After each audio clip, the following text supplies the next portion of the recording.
Students. So today we are going to see lecture 5 on rectifiers, and I am Shayandev Ghosh. In the previous lectures we have seen about the single phase full wave rectifier operating with the RL load or RLE load. Now there we have considered the current commutation between thyristors to be instantaneous. Now this condition is not valid in real cases due to this presence of the line inductance L. Okay. In the previous lectures what we did that we considered this, just let me take out the pen. We considered if I consider this to be the thyristor current, so we considered the current commutation taken to be instantaneous. So the thyristor current was instantaneously off, or the thyristor current was instantaneously on to the steady state. But due to this presence of this inductive load in the source, this current commutation cannot occur instantaneously, because the current cannot change instantaneously due to the presence of this inductor. So if you see the operation over here, this is the input supply voltage, and suppose at this condition alpha we are triggering this T1 and T2. So what is happening over here? When you trigger the T1 and T2, current starts flowing through this T1 and T2. Now as I mentioned earlier that the current cannot increase suddenly to the steady state value. So due to this presence of this inductance, the current starts to increase over here. Okay, so the ITA1, the current through this thyristor T1 and T2 is increasing slowly. Now when it increased to the steady state, what we can see that we are getting the output supply voltage. Now as we know that the thyristor will conduct till pi plus alpha. So when the thyristor is conducted till pi plus alpha, at this point what we did, we triggered T3 and T4. So we triggered T3 and T4. So when we triggered T3 and T4, what we know that it will reverse bias this T1 and T2. So the T1 and T2 got reverse biased during this, after this interval. Now due to this presence of source inductance, T1 and T2 cannot reduce instantaneously. Hence what is happening, the current is reducing slowly. T3 and T4 also, due to this presence of the same inductance, the current cannot rise suddenly.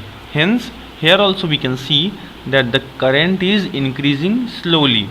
So during this period of time, this period can be considered as mu. So during this time period, all my 4 thyristors are turned on.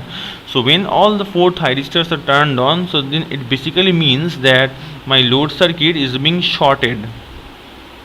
So during this period of time we get zero output voltage, and when the current through the previous T1 T2 thyristors have gone to 0, so it's turned off, and T1 T3 turned on, so we again get the output voltage. And during this time period, what happens, the input supply current IS changes from negative to the positive, or it changes its polarity. So this is how it operates when we have a source inductance.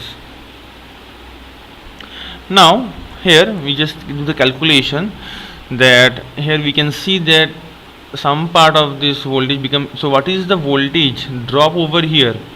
So what is the voltage drop that is occurring due to this scenario? So here we have integrated from alpha to alpha mu the volt radian, which is used to change the inductor current from minus ID to plus ID. So what is the volt radian over here for this alpha and alpha plus mu? We have calculated L dis by dt, and if we cancel it out, dt and d omega t, then at alpha we have minus ID current, and alpha plus mu we have plus ID current. Hence we integrate it to find out omega ls to ID. Now if we if we divide the total volt radian by pi, or by output time period, then we will get 2 by pi omega ls ID.